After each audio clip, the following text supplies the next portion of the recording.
নিজের বাড়ির চাবি নিতে মরিয়া হয়ে গেল শুভ। সম্পূর্ণ জানতে ভিডিওটিতে একটি লাইক করে দেখতে থাকো।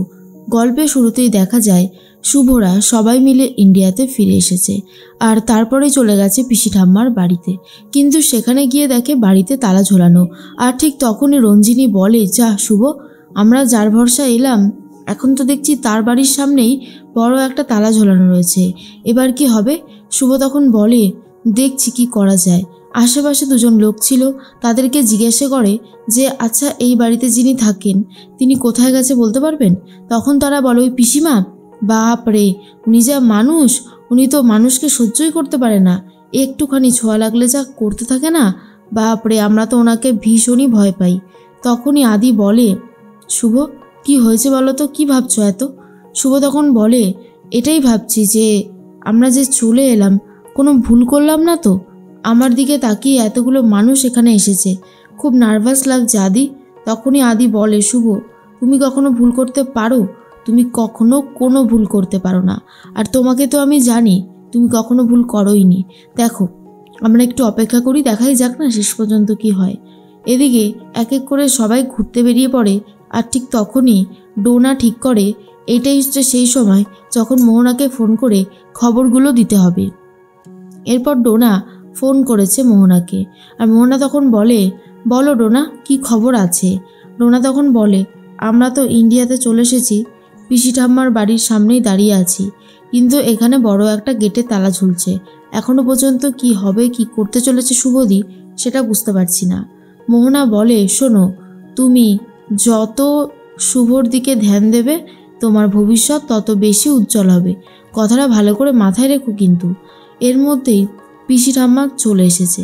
পিসি ঠাম্মার সাথে ধাক্কা লাগে ডোনার, আর তখনই ডোনাকে যাচ্ছে তাই বলে কথা শোনাতে থাকে পিসি ঠাম্মি।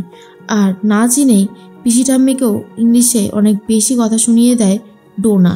এর মধ্যেই তখন চলে এসেছে পিসি ঠাম্মা, আর সবাই মিলে শুরু করেছে কথা বলা, বিশেষ করে হীরক। হীরক বলে, পিসি ঠাম্মা আমায় চিনতে পারছো? আমি হীরক গো।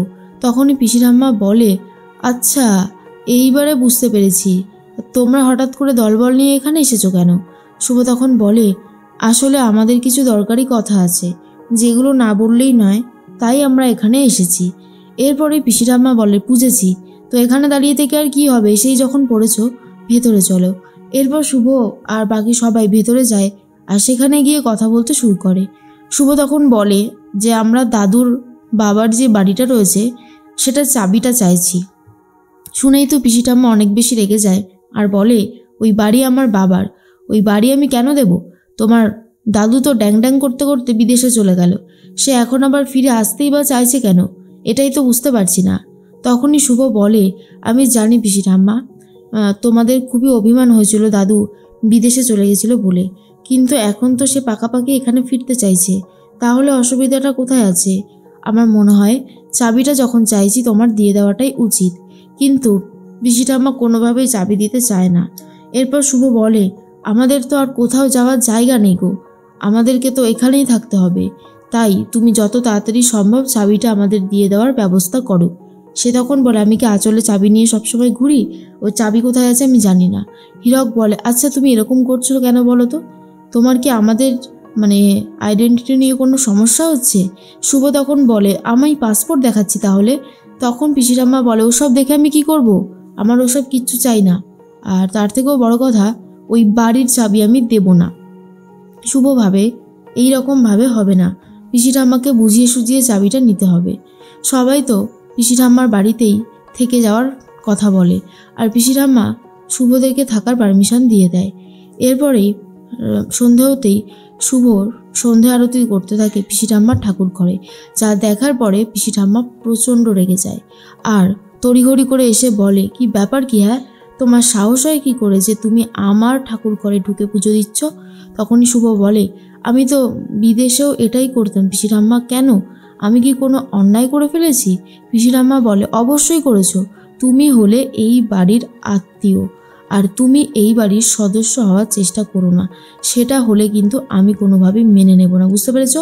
যে কদিন আছো, থাকছো, খাচ্ছ, এরপর চলে যাবে। এরপর পিসি ঠাম্মার কথা শুনে খুব খারাপ লাগে শুভর, আর আদিরও খুব খারাপ লাগে। তবুও শুভ ভাবে যেভাবেই হোক চাবিটা আমাদেরকে নিতেই হবে।